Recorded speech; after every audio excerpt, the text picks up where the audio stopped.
Cancer has got to be one of the most complex subjects of our time.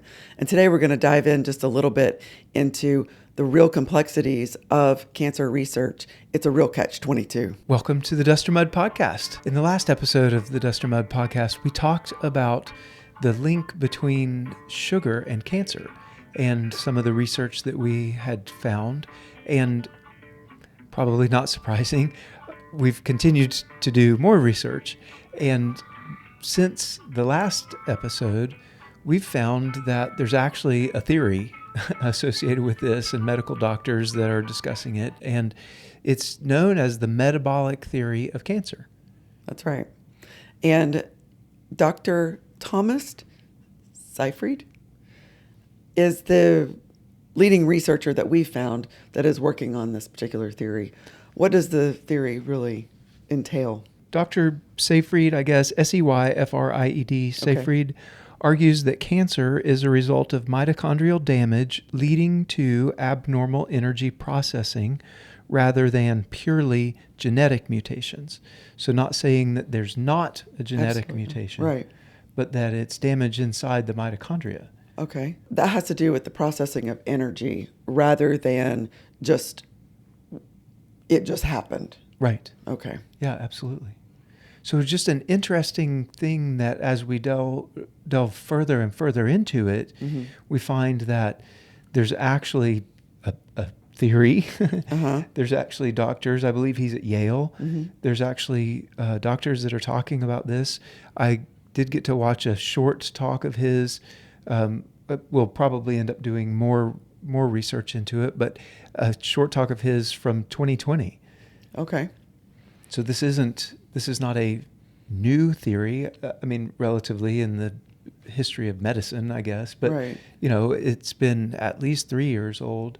And that got me to really looking at Well, it makes me wonder why we really haven't heard of it.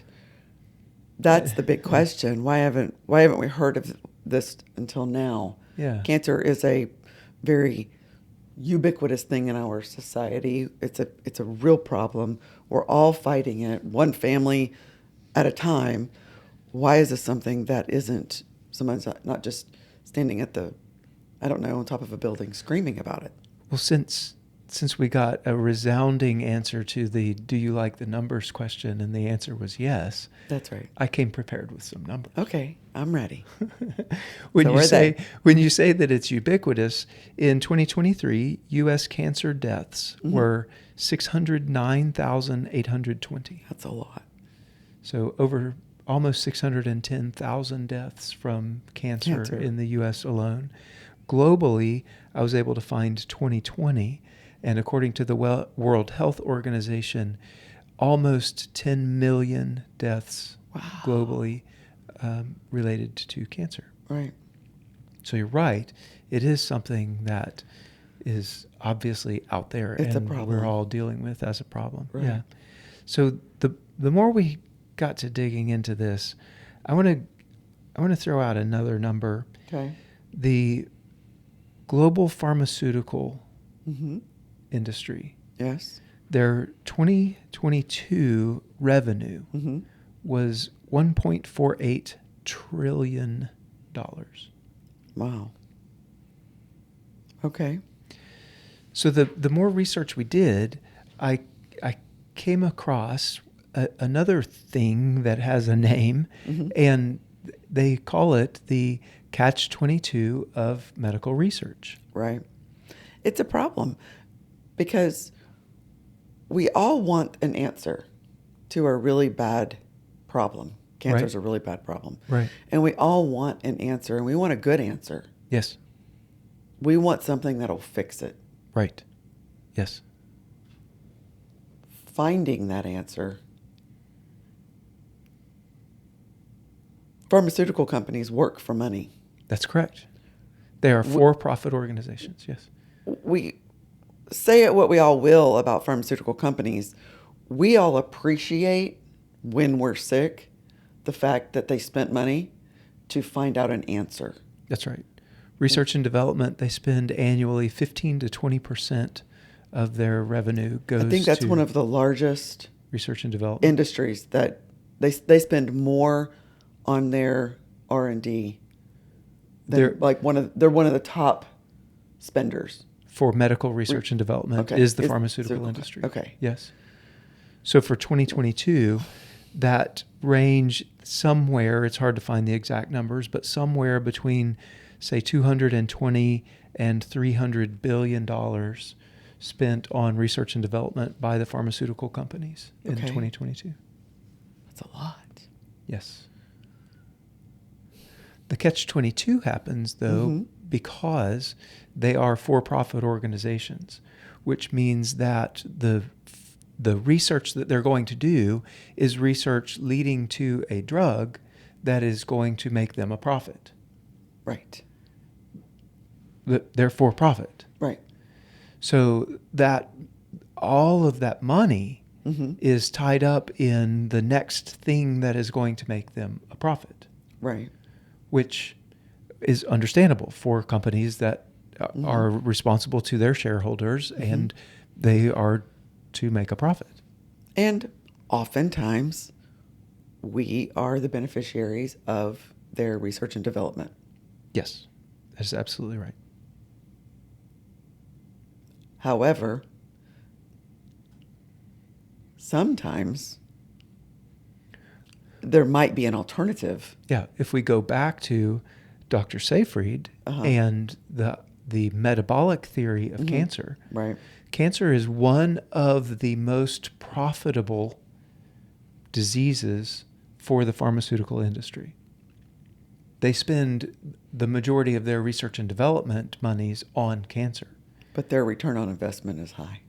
because their return on investment for cancer is the highest. Wow. And what that leads to is when you come up, or when there are theories outside of a drug-related solution, those theories, for obvious reasons, aren't getting the research and development from the drug companies. So the drug companies don't like theories or ideas or treatment that are not patentable. They want a drug that they can patent. Correct. That is their goal. Correct. To make a profit. So to make a profit. Yep. So they need it to be patentable. You cannot patent a diet. Correct. And as I dove further into it, there are some things out there that could happen, like you could develop an app that would help you with your diet. They could develop counseling services that would go along with a diet. So there are potential on the fringes, maybe, sources of income, but nothing like when we discussed Ozempic, nothing like that. Right. Right? There's I offer a counseling service. The return on investment Barely peanuts. is peanuts compared to I have found a drug that treats this. Right. Right. All told, there's a significant dilemma within the cancer research world Yeah. Yep. as to what works. And I'm not against drugs. Right. I am not against a proper diet. Right. And it sounds to me like the best thing would be a synergy of the two. Potentially. Like maybe there are some drugs out there that flat out work Right. on some flavors of cancer, and we certainly don't want to get rid of those. Oh no, absolutely. And we're not. grateful for them. Yes. Treatments and methods. Yep. But the recognition of the medical community to say, hey, also, let's ditch the sugar. Also, let's make sure that we're understanding the metabolic pathways of the cancer cell itself and perhaps A, prevent it, and B, help treat it alongside other treatments. And I absolutely love what you're saying and couldn't agree with it if I agreed with you twice as much. Well, I there we couldn't go. agree with you more. There's a dilemma, though. Okay, what is it? Medical doctors aren't willing to make that recommendation without the scientific evidence that it works. How do you get to the scientific evidence that it works? You have to spend money on research and development. And guess what they're not going to do? Spend the money on research and development on something that isn't going to make the money. So here's the catch. So there's the catch. So you're absolutely right. Mm-hmm. I believe that would be the best answer. Yeah. But then for a medical doctor whose livelihood, their license is on the line, mm-hmm. their livelihood is on the line, and they are, I would say, hesitant or reticent to recommend something that doesn't have the proven research and study to say that this actually works. So what you're left with, is there any hope? Yes. Some. You're left with government. Yeah. The NIH, they do spend money. I think research. Research. Mm-hmm. I think they spent. They write grants. I believe it was somewhere around $6 billion on cancer mm-hmm. research last year, mm-hmm. which convincing them though to do research on. They would have to be convinced of the efficacy of something like a metabolic theory of cancer as well. Yeah. Mm-hmm. So but at least it's not totally profit driven. Right. And then you have things like Race for the Cure, right. and the Susan B. Komen. Different philanthropic foundations. Right. So there are philanthropy, private donations, and really the government is what you're left with, because there's no profit incentive to find a non-drug treatment. Yeah, I agree with you.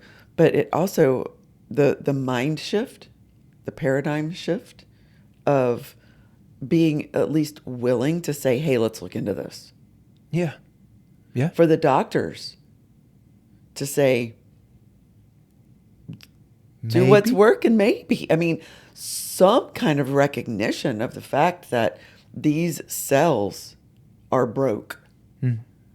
And if they could if we could get to the acknowledgement point and then move forward, then maybe more foundations, maybe more grants, maybe more funding towards that side of the house would happen. Yeah.